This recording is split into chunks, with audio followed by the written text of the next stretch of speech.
Bonjour mes chers amis et soyez les bienvenus sur notre chaîne. S'il vous plaît, aimez, partagez et surtout abonnez-vous. Et si vous êtes déjà abonné, nous vous disons sincèrement merci. Aujourd'hui, nous continuons avec l'histoire de notre frère Emmanuel.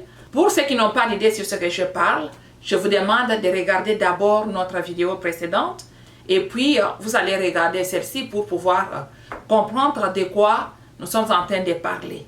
Et si c'est la première fois que vous tombez également sur notre vidéo, s'il vous plaît, aimez, partagez. Voilà, notre frère Emmanuel a finalement décidé d'amener son épouse aux cliniques pour la prise en charge psychothérapeutique.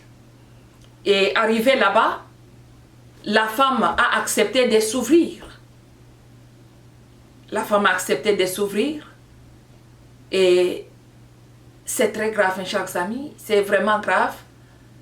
Donc, la femme était insultée tous les jours ici par sa belle-mère pendant que son mari était au travail. Et quand son mari est retourné à la maison, c'est la belle-mère qui s'est plaignée sur le comportement de sa belle-fille. Et la fille n'avait pas quelque chose à dire. L'unique chose ou l'unique message que la femme lançait, c'était des pleurs.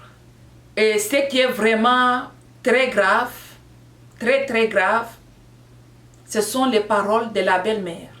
Heureusement, la fille enregistrait. Oui, les filles d'aujourd'hui, elles sont intelligentes. Bravo pour ça, ma chère. La fille enregistrait les messages ou les paroles ou les insultes de sa belle-mère. Je vais juste parler de ce qui est vraiment frappant. La belle-mère dit à sa belle-fille que ici, où tu es venue, tu es juste une petite voleuse. Il ne faut jamais penser que l'argent de mon fils sera mangé dans votre famille. Jamais. Et le jour que tu prendras l'argent de mon fils pour envoyer à ta mère, à ton père ou à qui que ce soit, c'est le jour que vous allez connaître la définition du mot malédiction. Et pas seulement ça. D'autres jours, la belle-mère qui vient dire à sa belle-fille que peut-être tu es en train de te précipiter pour que tu puisses tomber enceinte. Il faut te calmer parce que la grossesse là ne viendra pas maintenant. C'est seulement quand nous allons décider que ton mari puisse avoir un enfant. C'est à ce moment-là qu'il faut se précipiter pour avoir l'enfant. Mais maintenant là, tu vas attendre, l'enfant là ne viendra pas. Donc, il n'y a même pas de souci pour que tu puisses aller à l'hôpital ou quoi, parce que tu connais déjà l'histoire. Mais il faut garder secret. Si tu ouvres seulement ta bouche pour dire à ton mari, tu vas connaître la définition du mot malédiction. Alors, la fille était vraiment sous tension. Il y a beaucoup d'histoires. Emmanuel nous a envoyé vraiment les voice messages de sa maman. C'est vraiment triste. C'est vraiment triste pour une mère. C'est vraiment triste pour une mère. Alors, qu'est-ce qui s'est fait? Emmanuel s'est fâché. Il a d'abord frappé sur sa femme par le fait que la femme gardait secret. Et il a sérieusement frappé sa propre maman. Vous voyez là où nous sommes. C'est vraiment grave. Mes chers amis, partagez-moi cette vidéo. Partagez-moi cette vidéo. Ce que je vais donner tout de suite là, ça va réellement nous aider. Oui, ça va vraiment nous aider. Ça va aider beaucoup de gens. Ça va aider beaucoup de gens à savoir comment vivre. Ça va aider beaucoup de gens de voir comment traiter leurs propres belles-filles. C'est vraiment important. Mes chers amis, tu peux bien faire ton travail du début à la fin.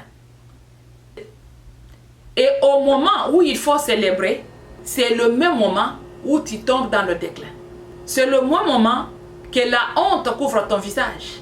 C'est le même moment que tu tombes dans l'humiliation. Et c'est le cas de cette maman. Nous demandons aux mamans de faire beaucoup d'attention. Plus nous aimons nos enfants, plus nos enfants ne sont pas nos esclaves. Plus nous aimons nos enfants, plus nous devons aussi aider nos enfants à mener une vie heureuse. Plus nous aimons nos enfants, plus nous devons aussi aimer les femmes de nos enfants, tout comme les maris de nos enfants. C'est vraiment très important. D'une façon générale, nous connaissons que les mamans sont vraiment jalouses. Quand il arrive que c'est son fils qui se marie, il y a une jalousie naturelle. Nombreuses parmi les mamans connaissent ça. Et c'est vraiment léger et banalisé pour une femme qui prie, pour une femme qui a la crainte de Dieu. Mais les femmes qui ne prient pas, facilement tombent dans des faiblesses. Elles commencent à se comporter bizarrement. Ils ignorent que ça c'est son fils. Ils commencent à se comporter devant son fils comme si elle était épouse de son fils. Et pourtant vous n'êtes pas des rivales. Toi tu es maman et l'autre que ton fils a amené est ta belle-fille. Il n'y a pas de place de rivalité ici. C'est un endroit de respect et d'amour. Quand vos garçons se marient, s'il vous plaît, ayons le sens d'aimer aussi leurs femmes comme nous les aimons. Je connais que les Africains ont l'habitude de dire que quand tu accouches un garçon, cela signifie que tu as aussi accouché une fille. Parce que ton garçon un jour pourra se marier. Et c'est de la même façon pour la personne aussi qui accouche une fille. Mais si nous mettons vraiment la jalousie d'une façon exagérée, ça se transforme, ça devient maintenant la sorcellerie. Parce que si vous comprenez très bien, cela signifie que la maman a bloqué la naissance de son fils. Jusqu'au jour où elle va décider que maintenant, je le laisse tranquille, mon fils peut maintenant avoir aussi ses enfants. Donc c'est de la sorcellerie. Pourquoi une femme peut devenir facilement sorcière comme ça?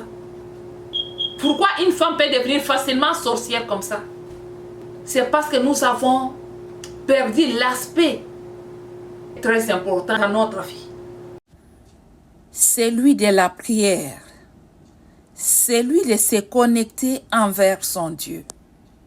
Parce que le fait de s'appeler chrétien ou chrétienne, ce n'est pas ça ce qui fait de nous des femmes de prière. Ou ce n'est pas ça ce qui fait de nous des femmes connectées à Dieu. Ce qui nous connecte à Dieu, c'est le fait de choisir, de faire ce que notre Dieu nous demande de faire.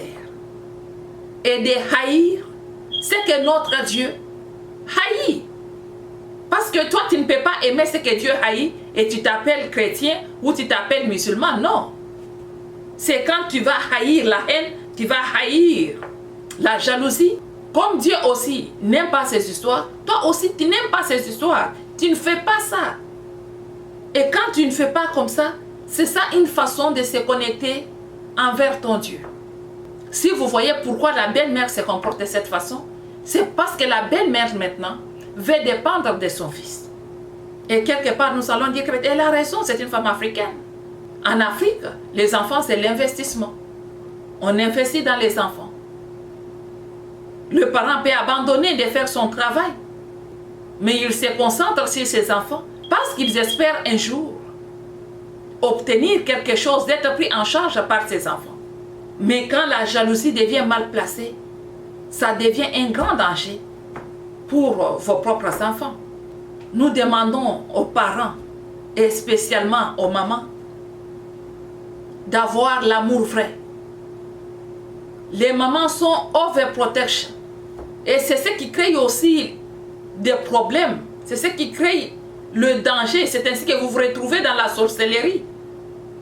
Parce que vous commencez à penser que non, il faut savoir protéger mon enfant. Et mon enfant, quand il va se marier, peut-être il va nous oublier. Il faut chercher comment faire. Et là, vous allez bloquer la naissance de votre enfant. C'est vraiment démoniaque. C'est de la sorcellerie pure. Vous tous, vous avez compris ça. Nous demandons à nos mamans à donner leur vie à Dieu. D'accepter de se connecter à notre Créateur. C'est très très important. Parce que si vous ne le faites pas, vous êtes en danger. Vous êtes en danger. Quand vous ne le faites pas, vous êtes manipulé par le diable. Le diable vous manipule comme il veut. C'est ainsi qu'aujourd'hui vous vous retrouvez dans l'eau chaude, demain vous vous retrouvez dans l'eau froide, le lendemain dans l'eau tiède. Pourquoi? Parce que vous êtes manipulé. Vous n'êtes pas capable d'avoir la confiance en vous. Comme toi, tu n'as pas la confiance en toi, tu veux mettre tout le monde dans le doute. Tu penses aller faire certaines choses pour les protéger. Et ce que tu es allé maintenant faire, c'est ce qui va détruire maintenant votre famille. C'est ce qui va maintenant mettre votre succès. Tu as travaillé très longtemps jusqu'à faire grandir ton fils. Arriver à un âge où il doit se marier et tu chutes dans le déclin. Avec risque de perdre même l'amour de ton enfant. Parce que je doute fort qu'il y ait un enfant qui accepte que sa mère puisse bloquer sa naissance. Il n'y en a pas. Avec preuve, vous voyez, notre frère Emmanuel a perdu le contrôle et a frappé sur sa propre maman. Nous demandons à nos mamans de faire beaucoup d'attention. De faire beaucoup d'attention. Et d'ailleurs, d'une façon générale, c'est un problème aussi des papas. Le papa ne doit pas quand même laisser sa femme agir de n'importe comment. Ce n'est pas digne en tant qu'un homme de laisser votre épouse se comporter de n'importe comment. Il faut que le papa puisse intervenir. Il faut que les papas puissent donner aussi des conseils à leurs épouses. C'est vraiment important. Parce que nous remarquons plus les problèmes qui se passent dans nos familles. Souvent, ce sont les mamans qui sont à la base. Et les papas sont là, ils observent, ils ne savent pas quoi dire ou quoi faire. Ça, c'est mauvais, c'est une faiblesse. Quand vous voyez que votre épouse se comporte mal envers sa belle-fille ou envers son fils, c'est très important d'avoir le temps de converser avec votre épouse pour la redresser. C'est très important. Nous, les mamans, nous sommes souvent sentimentales. Mais si papa perd la raison, il pense seulement que non, comme la maman a dit, ça reste comme ça parce que j'évite les problèmes avec Clémence. Alors là, il y aura beaucoup de problèmes. Donc, nous demandons aux parents d'apprendre à relâcher leurs enfants. Parce que quand vous relâchez vos enfants, c'est une façon aussi de les pousser, de revenir vers vous. Parce qu'ils vont développer la confiance envers vous. Et ils vont revenir pour poser leurs problèmes, leurs difficultés. Et là, il y aura vraiment une bonne relation entre parents et enfants qui sont déjà mariés. Mais si vous avez toujours la corde sur votre fils, une fois que votre enfant découvre qu'il est manipulé par sa maman ou par son papa, vous allez perdre cet enfant pour toujours. Donc c'est ce genre des hommes que vous constatez que depuis qu'il est marié, il ne regarde plus en arrière, ne regarde plus ses parents ni ses frères et sœurs. Pourquoi? Parce qu'il a découvert que toute sa vie, il a été manipulé par ses propres parents. La vie qu'il menait, ce n'était pas pour lui, c'était seulement pour ses propres parents. Et ça devient un grand danger. Donc il faut toujours aider vos enfants à devenir eux-mêmes. Vous avez joué votre rôle en tant que parent. Continuez avec votre rôle de parent. Ne cherchez pas à être entre votre fils et son épouse. Ça, c'est un danger. Une fois votre enfant marié, restez derrière pour les soutenir, pour prier avec eux, pour les encourager, pour leur montrer la direction qu'il faut. Et vous-même, vous allez voir que ces enfants-là ne pourront jamais vous ignorer. Ce sont les enfants qui rentreront toujours pour vous faire des rapports, pour discuter avec vous, pour voilà, avoir un moment, passer le moment d'épanouissement ensemble. Mais si vous avez toujours la corde sur votre fils, je vous assure que ça créera des problèmes. Il n'y a pas une personne qui chaque jour ici va toujours écouter les gens qui lui disent que ta femme est mauvaise, ta femme a fait ça. Pendant que lui est en train de vivre avec sa femme, et ne voit pas quelque chose de mal sur sa femme. Mais il n'y a que vous qui voyez le mal sur sa femme. Je vous assure que vous allez perdre votre fils. Parce que Il cherchera à mener aussi sa vie parce qu'il a besoin de la paix. Il a besoin aussi de la joie. Il a aussi besoin de fonder sa famille. Mais si vous avez toujours la corde sur lui, ça lui sera difficile d'agrandir ou de faire avancer sa petite famille qu'il est en train de bâtir. Donc, nous demandons aux familles, spécialement aux parents, d'accepter de relâcher leurs enfants et rester derrière les enfants pour que les enfants vous reviennent. C'est vraiment important.